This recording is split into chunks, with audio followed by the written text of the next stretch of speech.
Olá, tudo bem com você? Eu quero agradecer a você que já é meu inscrito. Se você não é meu inscrito, aproveita e se inscreve agora, já deixa o teu joinha. E hoje a gente vai conversar um pouquinho a respeito das eleições de 2018. Algumas dicas, algumas referências para esse processo aí que está se aproximando. Eu não sei se você já teve a oportunidade de conhecer um site chamado Ranking Brasil. Eu conheci há poucos dias e eu fiquei bastante impressionado, bem animado com esse site. Esse site ele avalia principalmente os políticos do Poder Executivo e faz uma listagem em ordem decrescente dos políticos mais confiáveis até os menos confiáveis e colocam alguns critérios bem legais. O primeiro dos critérios é a participação efetiva nas sessões que aconteceram durante o período de um ano. Então, se durante um ano você tem 250 encontros, o político vai ter a nota cheia se ele participou de todas, senão ele vai ter a sua nota descontada. Também leva em consideração o número de projetos de lei que ele apresentou. Leva em consideração também o número de relatorias de outros projetos que ele tenha participado. Leva em consideração também a quantidade de privilégios que ele faz uso. Por exemplo, quanto menos privilégios o sujeito utiliza, entre esses privilégios, contratação de pessoas, entre outras coisas. Formação, estudo.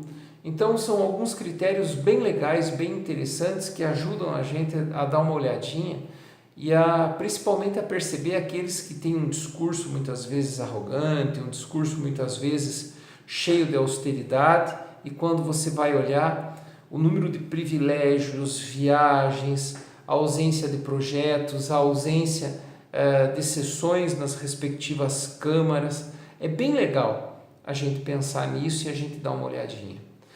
E sobre outras dicas, eu não tenho dicas para dar porque eu acho que votar é um processo muito particular, muito independente.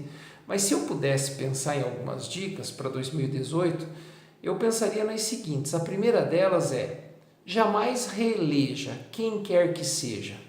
Se no período que ele esteve lá ele não fez o suficiente para mudar a minha e a tua vida, provavelmente não seja ficando mais 4 anos lá que ele venha resolver alguma coisa. E é importante sempre a gente entender que não é ele quem faz a diferença, mas sim a população a quem ele representa. Que setor da sociedade ele representa? É esse setor da sociedade que deve alterar o seu representante, modificar o seu representante, para evitar determinados vícios, evitar que esse sujeito de repente conheça determinados caminhos, determinadas vantagens.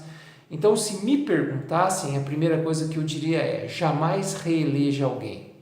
Segunda coisa, jamais vote em político de carreira, seja ele quem seja.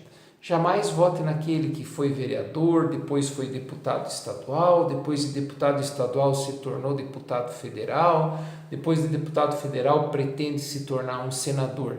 Jamais vote nesse sujeito. Vote em alguém que trabalhe. Tá? Isso é a minha opinião, é uma sugestão, são ideias. Né? Eu votaria em alguém que de fato trabalhe.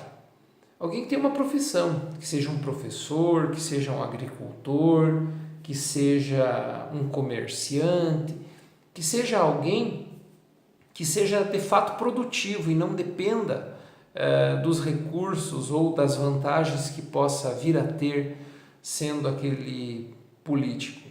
Principalmente levando em consideração que você não vai reelegê-lo e qualquer outra pessoa poderá substituí-lo ao representar você. Né? Outra coisa, eu jamais votaria, por exemplo, num religioso, um padre, um pastor, um bispo, um representante religioso, porque muitas vezes eles vão defender as suas instituições E o mais importante é a gente tentar fazer uma releitura, por exemplo, da vida pregressa dessas pessoas, né? E dar uma olhadinha como é que foi o desempenho dos últimos bispos, padres e pastores no que essas pessoas estiveram envolvidas ou não, né? Mas então, fundamentalmente, seriam essas situações. Eu jamais reelegeria quem quer que fosse, não importa a situação. Jamais eu votaria num político de carreira, que de vereador quer se tornar prefeito, que de prefeito quer se tornar deputado estadual. Alguma vantagem em ser político ele identificou, ele encontrou, e por isso ele quer continuar lá, né?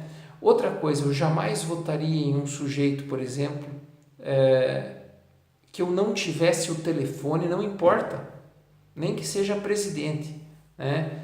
Uma pessoa que tenha a condição de pegar o telefone e me atender, eu ligar lá e falar para ele, olha fulano, eu não estou gostando disso, você tem que representar aquilo que eu desejo, representar aquilo que o meu setor da sociedade representa. Eu vou dar um exemplo de uma deputada aqui no estado do Paraná, que eu havia inclusive votado nela numa última ocasião, né? E numa votação em relação ao uso da Previdência, dos fundos da Previdência Social dos professores do meu estado, essa pessoa que deveria representar a vontade daqueles que a elegeram não fez isso. Mas dela eu tenho contato e manifestei a minha oposição em relação a isso. Mas jamais vou votar nela de novo. Jamais votaria naqueles cantores, pastores, cantoras que frequentam as igrejas só nos períodos eleitorais para rebanhar voto, principalmente aqueles que têm 20 anos, 25, 30 anos de mandato, né? Jamais votaria em qualquer pessoa, por exemplo, que não esclareça antecipadamente aquilo que pretende fazer a hora que chegar lá ou não. Não sei, são mais ou menos essas as ideias que eu tenho em relação às eleições de 2018 para mim. Tá? Acho que chega da gente votar em deputado estadual, por exemplo, e deputado federal, e a gente não lembrar sequer quem são as pessoas que você votou lá em 2014, por exemplo. E eu falo isso porque eu não me lembro detalhadamente quem são. Essas pessoas se elegem e desaparecem. Não fazem nada por você. Pense também, meu amigo e minha amiga, no que essa pessoa quer para a tua previdência social. O que essa pessoa diz que vai fazer com a saúde pública, com a escola, com a faculdade para o teu filho. Pense em você. Seja um pouquinho egoísta nesse sentido. Não leve em consideração só o que as pessoas falam, de supostamente melhorar a economia, supostamente melhorar a balança comercial, ou seja, muitas coisas que eles dizem que muitas vezes no nosso dia a dia a gente não entende.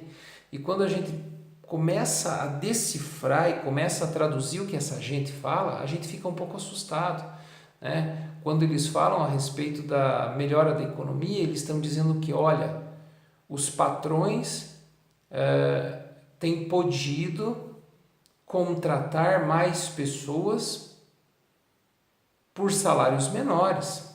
Olha, os patrões estão tendo a oportunidade de oferecer menos direitos às pessoas que são contratadas. Então é importante sempre a gente ter a leitura que quando a televisão dá qualquer notícia, seja ela boa ou ruim, principalmente voltada para a área econômica, ela nunca fala a respeito de mim e de você, ela não fala a respeito da minha e da tua carteira. Ela fala da carteira daquele grande industrial que vai contratar. Ela fala da preocupação daquele industrial, porque é aquele industrial que se interessa, por exemplo, em contratar um sujeito temporariamente sem garantir direitos. É ele que se interessa que você não se aposente mais com 65 anos, mas sim com, 70, 80 ou 90, se é que um dia a gente vai poder se aposentar. É ele que está esfacelando o Sistema Único de Saúde por meio daquela medida que impede o aumento da aplicação de recursos nos próximos 20 anos. Todos esses detalhes precisam ser levados em conta por mim e por você. Pense no teu emprego, pense no carro que você dirige, pense no preço do combustível que você paga. Pense na porcentagem que o teu salário subiu esse ano. Compare a tua vida com a vida dessa pessoa que você pretende eleger. E veja quem vive melhor. Tá bom? Tamo junto. Um abraço. Tchau, tchau.